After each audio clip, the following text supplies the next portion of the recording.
Apologies, guys, for making y'all wait a little bit. I was on a phone call. I was trying to get off, but thank you guys for waiting. Oh my goodness. Happy Friday, everybody. It is Friday finally. Thank the Lord. It is Friday. Thank y'all for being here, being so patient, waiting on me. I appreciate it. Thank you guys too for joining us last night in Dragiversary. We had a lot of people in Dragiversary last night, like to the tune of 13, almost 1,400. Y'all showed out a whole lot last night. I appreciate the support. For those of you that did not get a chance to check it out, please go over and check it out and hit the like button. Let's go ahead and do our disclaimer. Everything said in the video is alleged and in my opinion and is used for entertainment purposes only and for fair use, okay?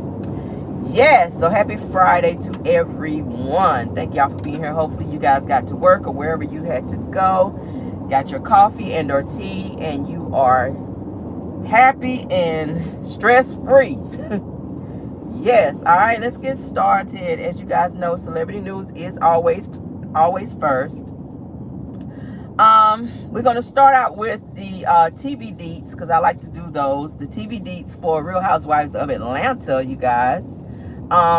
Their ratings are kind of low right now, and I feel like I said they need to maybe do a shakeup in the cast or something.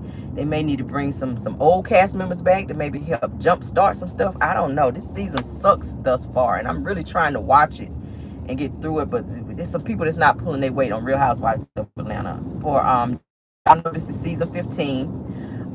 Episode 6 came in at 921,000 viewers, which is usually higher. Real Housewives of Atlanta, they usually rank like in the millions when it comes to their views, okay? For season, of course, season 15, episode 7 dropped all the way down from season 6 being 921,000 to now episode 7 dropping down all the way to 974,000 views. I said, damn, that's a huge drop. That is a huge drop, okay? They need to do some shaking up over there, okay? Like I said, a possible recast. I already told you guys Kim Zolciak is said to be coming back next season. Portia Williams is said to be coming back, I guess, as a friend of the show. That's going to only help things. A lot of people say some people out. They can switch Sonya. Feel like her storyline is giving what it needs to give. Marlo, she ain't really pulling her weight. She needs to be reduced back down to friend of the show. Sheree, she ain't really doing shit she can be a friend of as well. Okay, she's been very lackluster. Pretty much taking up space, piggybacking off other cast members. Monyetta, she's pretty much a follower. She ain't bringing nothing. She's boring as hell. She ain't talking about nothing. Running around in everybody else's damn business, co-signing bullshit. She can go. I mean, and this new chick that was going back and forth with Candy, she definitely can go.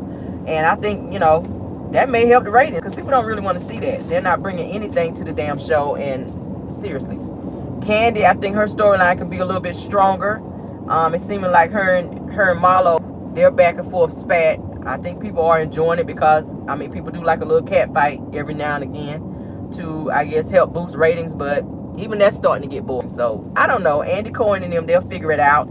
As they always do. But yeah, that's what's going on with that. Moving right along, this person, I kind of like this person as an actor. It's very sad that this person is kind of going through this. Mr. Kevin Costner, you guys remember him from the movie Bodyguard with Whitney Houston, the white guy. Kevin Costner, I like Kevin Costner, and I don't really like to do the male snow bunnies. I don't really do the white guys, honey. I like my brothers. Like stick to brother, but Kevin Costner is a nice looking white guy. He is currently going through a very nasty divorce, you guys.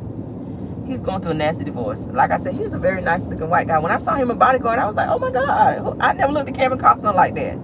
And it was said that him and Whitney had like some really nice chemistry too in the movie, that he kind of had some little feelings for Whitney in the movie, y'all, because y'all know they played in the movie together. Their chemistry in the movie was like, whoa. And y'all know he actually spoke at her funeral as well. So, but it's saying that Kevin Costner, honey, is in a lot of trouble with this new wife, well, soon to be ex-wife, who recently filed for divorce. Okay, now she filed They said new legal documents in which she asked a judge to force Kevin Costner, honey, to shell out $248,000 a month in child support for their 3 children. What the hell do you need with $248,000 a month in child support? What is she trying to do? Like, that's a lot. I've heard people asking $13,000, $5,000. Like, damn, we just talked about Neo's ex-wife getting, I think she's getting like $12,000 a month, but $248 mother freaking dollars a month for child support. Damn, girl, what? Ooh, I don't understand it. Her name, his ex-wife, soon-to-be ex-wife's name is Christine Baumgartner Costner, honey. Claimed that it's the only way that she and the kids can live at a standard, somewhat life, okay, and that her children can be able to enjoy their life that they shared with Kevin and her when they were married. But I'm like, damn, what the hell did y'all do to need $248,000 a month? That's a lot. So the wife says that the $248,000 a month really doesn't even include the private school tuition, health care, and sports related expenses, okay, which Kevin's soon-to-be ex-wife, like I said, wants him to also pay. So that's in addition. She's saying that $248,000 don't even equate to these other expenses that she's also throwing in there. Like, girl, the math ain't mathing. Like, damn. I know he gonna be like, sis, I know he wish his ass need a bodyguard now after these damn numbers that she throwing out there for that. Like, damn, he gonna need a bodyguard. So Kevin has said to be already paying all of the kids' expenses as of now, okay? And they're saying that the wife says that Kevin's total income last year was $19.5 million, okay? And that their family expenses run about $6.6 million, okay? They own several properties, which she'll probably get one. But they said, it said that Kevin Costner has a prenup, okay? So Kevin says that the money that she's asking for has nothing to do with the child support from the soon-to-be ex-wife. I don't understand where she's getting these numbers from. That shit crazy. But Kevin says that according to their prenup, that she's ordered to move out of the house by a certain date. So he done got that. It sounds like ironclad. She got to move out by a certain date, and she has not done that. Said that she has refused to move out.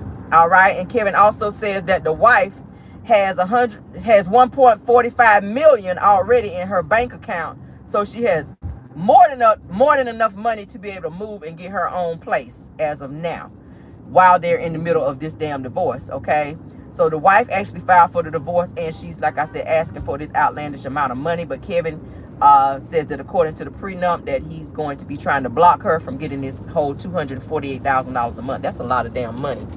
That is a lot of money. But if he's worth 19 point whatever million and they got 3 kids, we got to see what that prenup's saying, baby. Because you know the judge and the lawyers, honey, that's what they're going to be looking at, that prenup. I mean, that's what happened with Deion Sanders' ex-wife, Pilar. They had that prenup, and she was trying to go after him for more money. She didn't get nothing but $1 million when she and Deion Sanders divorced. And y'all know Deion is worth way more than that. She could have got way more. And she didn't get no child support because he took all she got after that prenup was $1 million from him. And then she still had to pay like lawyer fees and all that shit out of that. So she really didn't walk away with that much money. So she had to pretty much bounce back on her own. But that's what it is. When you sign a prenup, that's what they go by. So whatever's in this prenup between Kevin Costner and his wife, honey, that's all her ass is gonna get. And if you already sitting on 1.1 million, you better take that shit and be happy. You should have never signed a prenup. But that's what they gonna go by. But that's going forward for anybody else that's thinking about being married. If somebody asks you to sign a prenup, make sure you read it and understand it. Because when shit go left, don't be trying to come after them for more money after the fact. Oh, I need more money because of this. This is the prenup says this. That's what you get, unless you go and have it, redone, and y'all, I guess, agree again on, okay, let's edit it and say, okay, we're gonna do this, and you can get this, this, and this. But if that prenup say that, it's ironclad, baby. You ain't getting nothing else. So we'll see what it's giving, sis. Moving right along, honey. Kim Zolciak's daughter, Rell, throws her under the bus, you guys, all right? As you guys know, Kim and Claudia are going through a very nasty divorce. Kim is still living in the house. We've talked about this so many times now. Y'all know her daughter, Rell. I always said Rell's kind of slow to me. I mean, and with them going through what they're going through, and it's so public every other day, like I said, Kim and Croy, they're in the damn media. TMZ is reporting something on them every other damn day. So Brielle decides, honey, to get her Twitter fingers and go on Twitter and throw Kim under the bus to even make her look even worse than what she looks now in the media from this whole gambling situation, from the situation between she and Croy. Kim Zolciak's daughter, Brielle, didn't realize that her Twitter finger rant put her mom in somewhat of a pickle, honey, and put her on blast in a very negative light. And pretty much gave Croy a one-up on Kim in this whole divorce. All right, I don't think she realized that. So Croy, like I've been telling you guys, has been trying to prove that Kim has a whole gambling problem, which has caused them to be in dire straits and having financial issues in their marriage. Okay, she's saying she has a gambling addiction. Kim says she does not. So recently, their daughter Brielle says that Kim left her stuck in the car for hours upon hours as she went to go gamble at a casino. Okay, she said that Kim said and told her to get in the car, that they were going to go somewhere, and said that Brielle was asking, where we going, Ma, where we going? She would never tell her. Says, long story short, they wound up in North Carolina, honey, at some casino, where Brielle said, honey, that she had to sit in the car for over 3 hours while Kim went inside to go gamble because she wasn't old enough to go inside the casino. So she had to sit in the car for hours while Kim's ass was sitting in there saying, hit me, for the 20th time, losing all her damn money while her daughter sat out there. Brielle said that Kim did not come out of the damn casino until 3 o'clock in the morning. So she sat out there in the car until 3 a.m. This is what Brielle put on Twitter about her mother, that she sat in the car till 3 a.m. while Kim was inside gambling. That is so irresponsible to have your daughter sitting out in the damn car in a whole nother state. They live in Atlanta. You in a whole nother state with your daughter sitting out in the car for over 3 hours while your ass is sitting in there gambling all your damn money away. And Brielle was saying that she called Kim on several occasions and Kim refused to answer the damn phone. She was texting and calling her and she refused to answer and or respond. So she just sat out there in the car waiting until her mama got done gambling, because she was not allowed to go into the casino because she wasn't old enough. I said, damn, Kim.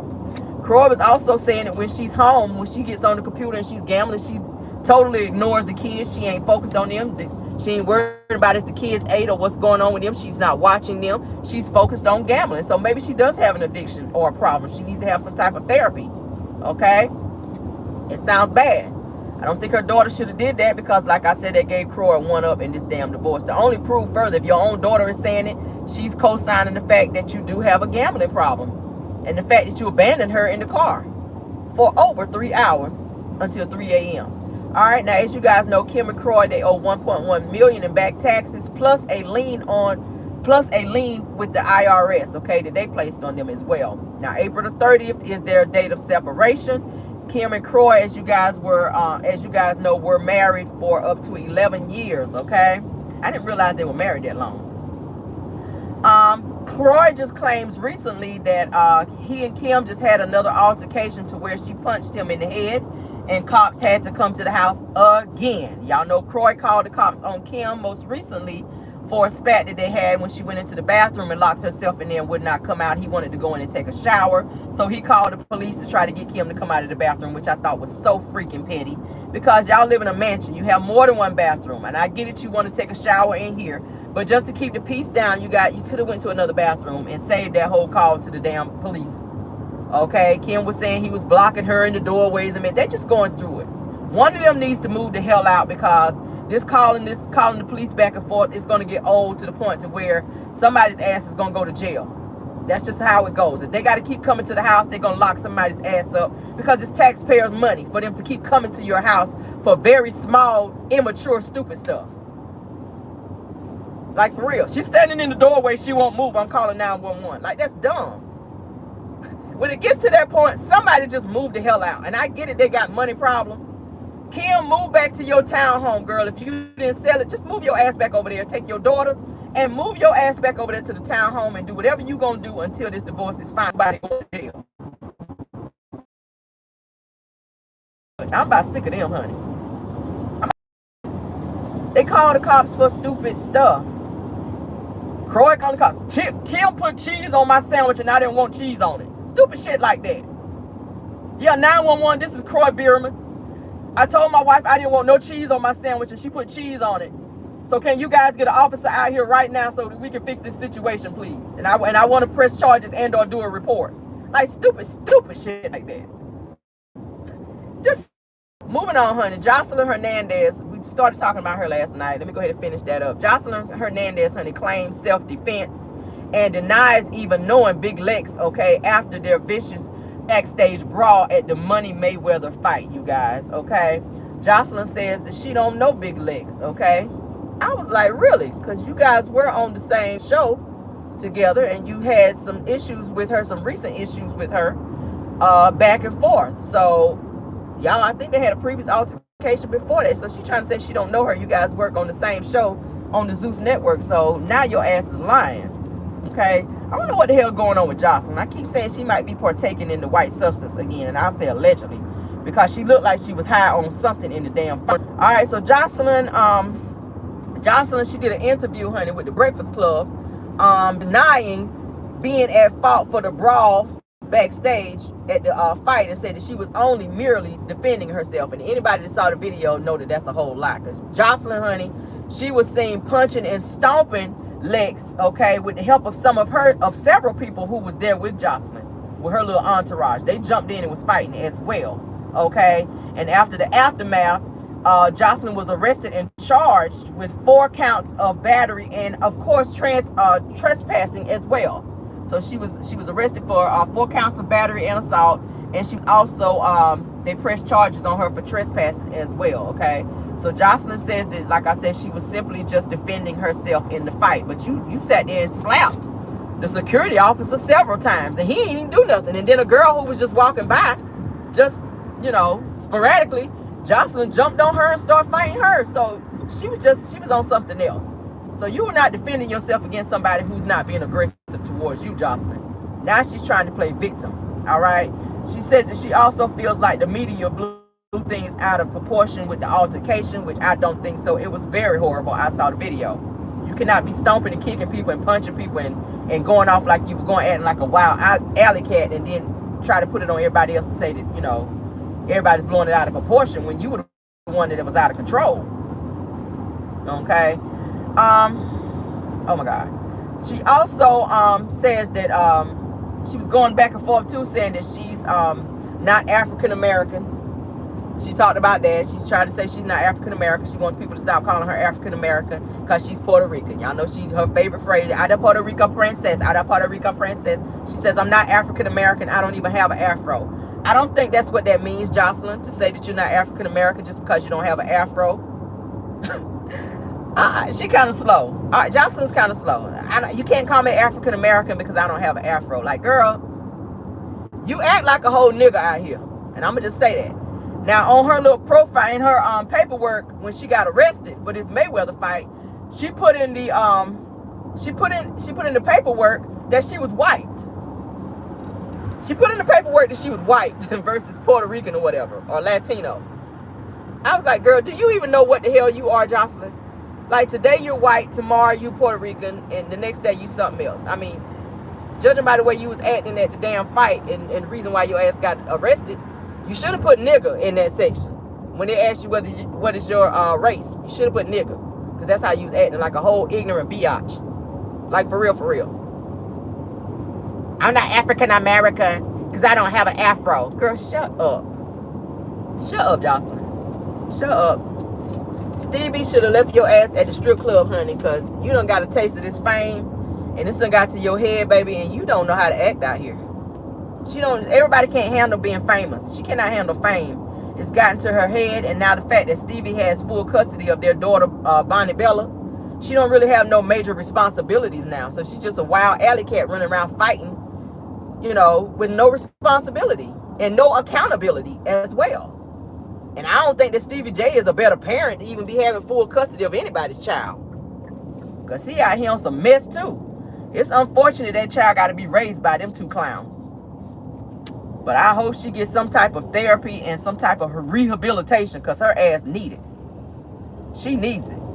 And that boyfriend that she's with needed too. Because he be in on the mess and putting paws on women too. We done saw it so many times. All right, let's move on now. I'm sick of her. Sick of her. Deion Sanders, you guys, is undergoing emergency surgery, okay, as he deals with multiple blood clot issues. I'm reading, okay.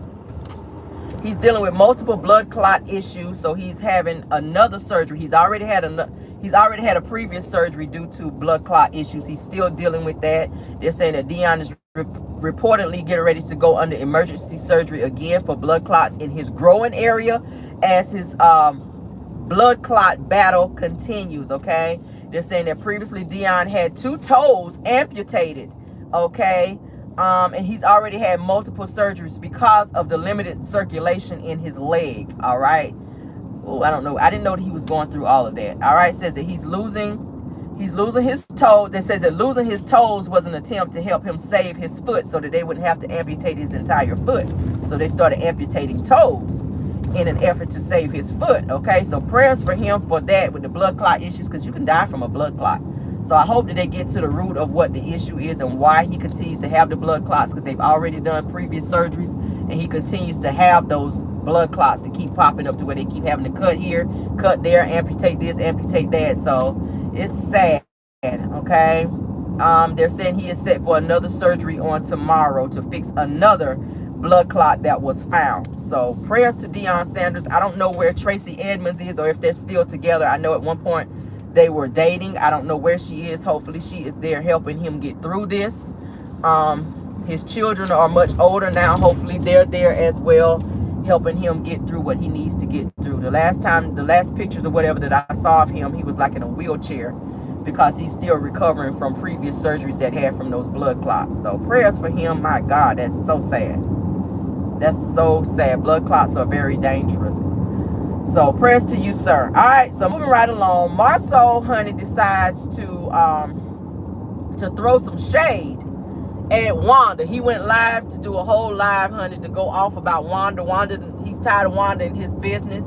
He's tired of Wanda speaking on his marriage. Well, you need to tell your wife to stop calling her and telling her your business so that she can stay out of it. Wanda ain't gonna know what's going on in your house unless Tisha's calling. And I get it, that's her mama. But he went live to go off and throw shade on Wanda, honey. And Maurice, he decided to throw some shade too because he's tired of people talking about him and his Credit One business.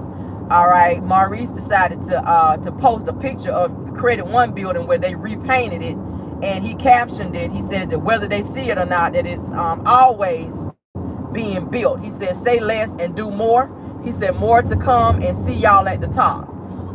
Okay, Maurice, see you at the top. According to them, according to the Better Business Bureau and them comments under your Credit One business, under your Credit One business page, it's looking like we gonna see you at the bottom, because that's where your ass is. You started from the bottom and you still there. But if it makes you feel better to brag about it because you put a little paint on the front of your building, then please go off, sir, and continue to go off. We already know you ain't fixing no credit. So putting some new paint on the front of your building ain't gonna help your business. And I said it. All right, moving on. Moving on. Focus on all them damn charges that your ass allegedly got out here and your fake storylines while you out here acting like a whole clown. Okay? You need to be showing Credit One on Love and Marriage Huntsville as your storyline. And stop hiding behind Kimmy and Monster for a storyline this season. Monster looking like, I ain't signed up for this shit. Monster ain't signed up for that. Okay? He ain't signed up for that. Mr. You at the top of America's Most Wanted. Bishop Whitehand, that's what your ass is. See you at the top. We're going to see you at the top of America's Most Wanted with all them damn charges your ass had. Reese, and we'll say allegedly. Pastor Whitehand Reese. But anyway, Marceau says that he is over Wanda overstepping her boundaries and minding his business, okay? Marceau says that people are always saying that he don't really do what he's saying that he's doing or that he's building. And he's going to start showing and proving what he is doing. He went live, I want to say yesterday, to show a video where he was at some work site working somewhere, trying to show that he really is building something, okay? He goes on to say that Wanda is very annoying and that he's tired of her. He says that Wanda is pretty much 75% annoying when it comes to his life. Wanda is 75% annoying, all right? So then somebody in the comments said that Wanda does not belong on the show Marceau said, I actually agree with you on that she actually does not belong on the show. So he's saying that he don't even think Wanda should be on Love and Marriage Huntsville. Marceau also says that Wanda reminds him of a roach, okay? Says that she needs a straitjacket. She's trying to call her crazy. I don't know what the hell Wanda said or did, but he is snapping off on her ass, call her a whole roach. I said, damn, not a roach. Call her a roach. I said, okay, roach. I said, damn, now that you look at it, when she had them braids, she was giving roach. A roach with braids, child. Yeah. So he continued to roast her and show his frustration on Wanda, child, about her being in his business. Y'all know Wanda be asking him for money and stuff. She asked for money for that damn food truck, and Tisha went behind and gave Wanda that money. Marceau was mad about it. Y'all saw that on the show where she kept begging. It's convenient that that's my son-in-law when you need some money, okay? But then Wanda be on her live talking junk about Marceau, saying that she don't like him either. But yeah, I mean, you apparently you do like him if you going to your daughter asking, can she spot some money to get your food truck off the ground, which still ain't off the ground, but go off, okay? I think the problem, like I said, with Wanda is the fact that Tisha be calling her up and telling their business, and that's what he is mad about, okay? And I think Tisha needs to put Wanda in her place. She don't do that. She just allow Wanda to be running wild, and she sit back like she's scared to say something to Wanda, but she be real huffy when it comes to other people. Tisha can check everybody else and say, y'all gonna see a new Tisha, and I'm gonna snap off on people this season, but you need to be snapping off on your mama and letting her know that she be doing too much, to the point to where now your husband, who don't even want to stay in the same house with you, is frustrated as hell. To where he go live, which he don't really go live that much. Marceau don't go live that much. If he do a whole live and he just talking about how annoying your mama is and how he's sick of her ass, you might want to check that. Because he already 1 foot in and 1 foot out, it looks like. Marceau is 1 foot in the door and 1 foot out. That other foot is almost out the door. We done saw that because he argued her down about why he felt like he should not stay in that house with him when she had to keep telling his ass, no, sir, we are family. Family's gonna stay under one roof. He won't try to hear that. He's sick of her ass, and he's sick of Wanda too. He's sick of them. He is sick of them. But Wanda, she is miserable as hell, and she's a whole bully. And I think that she tries to bully Tisha and Marceau in their marriage, to try to run their marriage and tell them what they should do. And Marceau is sick of that shit, and he made that very plain on his live to let people know, I'm sick of her. I'm tired of her in my damn business. She needs to fall back. So we'll see. He logging on there, honey, talking to whole strangers out here about what he's sick of when it comes to old Wanda Jean, honey. So hopefully they figure that out. I keep saying I don't feel like he and Tisha gonna be together too much longer, because they marriage, honey, just seems to be. And I don't like to say that about people's marriage, but I feel like Marceau, eventually his ass, he gonna walk. But I feel like he may wait until those kids get old enough, you know, because y'all know their son is already 16. I feel like once those kids get old enough to where they can kind of be damn near, you know, on their own, whatever, I feel like he gonna go ahead and leave. I feel like that's the only thing that's really holding him there is the Keisha, but I don't see love between them. I feel like they're just existing or coexisting. They feel like, when I see them on the show, I feel like they're roommates. When they're home, I don't see any type of intimacy there. I don't see any type of love. It was kind of cringeworthy watching them last season when they tried to have that little date where they put the little charcuterie board out there on the floor, honey, when I was talking about that dirty ass carpet, when they were sitting on the floor trying to be romantic. It was cringeworthy watching. And then they were talking about the whole date thing when they were sitting at the bar. He turned it around to where Tisha was sitting there crying. He sat there calling her jealous of Melody. So he don't really have that, you know what I mean? I don't see that with them two. And it's to the point to where everybody see that, and his frustration really is towards the wrong person. And I get it. Wanda can be annoying as hell, and she is. Wanda runs her mouth way too much. Okay, but I don't know. He needs to check that, and he needs to check Tisha and let her know, like, stop telling Wanda our damn business. You give her that ammunition, yes, she gonna hop her ass on live and be talking and trolling, because that's the type of person she is. It ain't gonna stop until Tisha put her foot down. You could be mad all day long and go live and express your feelings, but until Tisha does what she needs to do as a grown ass woman and stop hiding behind her mama, I think Tisha does that because she wants Wanda to pop off on people, because she don't want to do it. She don't want to do it. The guy that did that live that one time that was talking about he was boosting for Wanda, he was saying that the Tisha that we see on Love and Marriage Huntsville is not the same Tisha that you see every day. He says that Tisha is very talkative, Tisha is very ghetto and hood, that Tisha stay fighting, and that Tisha is not this quiet person that we see on the show. Tisha try to act like she don't really talk much, that she's quiet. The guy that said that he was boosting for Wanda says that Tisha, that's not the same Tisha. He said that's not the same Tisha on the show that's, you know, in real life. So, yeah. And I feel like she got some pop off because, like I said, Tisha got hella police reports and all that and charges and shit that she had against her from fighting when she got arrested in Savannah for kicking her shoes off and fighting down there. The guy was saying she's very hood. So, I don't know. She needs to take some of that hood and put it towards her mama and let her know, you need to fall back. My marriage is already hanging on by a damn strings, and you just make it worse when you start talking about stuff to the point to where my husband got to go live and talk to several strangers who really don't give a damn about his marriage like that anyway, to vent and try to get his frustration out talking about damn Wanda. And then during the live, and I want to say it was Tisha that kept calling, because you know how when you're on live and somebody keep calling you and your phone keep going out, I want to say that it was Tisha probably calling Marceau to tell him to get off live and to stop talking about her mom, because he was going in on Wanda.